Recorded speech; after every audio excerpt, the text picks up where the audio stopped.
ఎర్రని పండు టమాటాలతోటి ఘాటుగా రసం పెట్టేసి వేడివేడి అన్నంలో వేసుకొని కమ్మగా లాగించేసి ఈ వీడియో షూట్ చేసి మీకు పోస్ట్ చేస్తున్నా ఫ్రెండ్స్. ఎంత బాగుందంటే సూపర్గా ఉంది.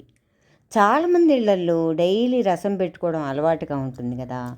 రోజు ఒకే స్టైల్లో రసం పెడితే బోర్ కొట్టచ్చు కదా. ఇవాళ నా స్టైల్లో రసం ఎలా చేయాలో చూద్దామా. ఈ విధంగా ట్రై చేసి చూడండి. సూపర్గా ఉందని మీ ఇంట్లో వాళ్ళు మెచ్చుకోకపోతే నన్ను అడగండి, అంత బాగుంటుంది. ముందుగా ఫ్రెష్గా ఉన్నటువంటి టమాటాలు 3 తీసుకొని 4 భాగాలుగా కట్ చేయండి. ఈ విధంగా చిన్న చిన్న ముక్కలుగా.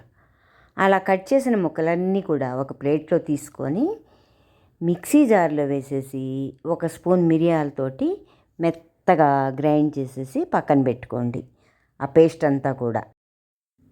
తర్వాత స్టవ్ వెలిగించేసి గిన్నె పెట్టేసి ఒక పెద్ద స్పూన్ నెయ్యి వేయండి. నెయ్యి అంతా కరగంగానే 1 స్పూన్ ఆవాలు, 1 స్పూన్ జీలకర్ర, ఒక ఎండుమిరపకాయని కట్ చేసేసి వేసేసేయండి.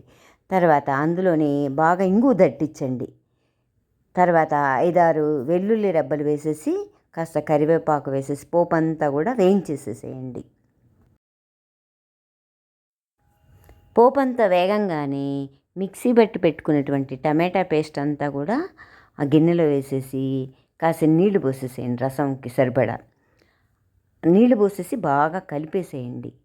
మరుగుతూ ఉన్నప్పుడే రుచికి తగ్గ సాల్టు, చిటికెడు పసుపు, 1 స్పూను రసం పౌడర్ వేసేసి అలాగే 1 స్పూన్ షుగర్ కూడా యాడ్ చేయండి. షుగర్ వల్ల రసం చాలా టేస్ట్ వస్తుంది.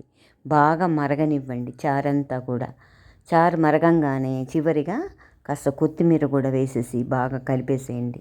అంతే, ఎంతో రుచికరమైన ఘాటైన పండు టమాటాల రసం రెడీ.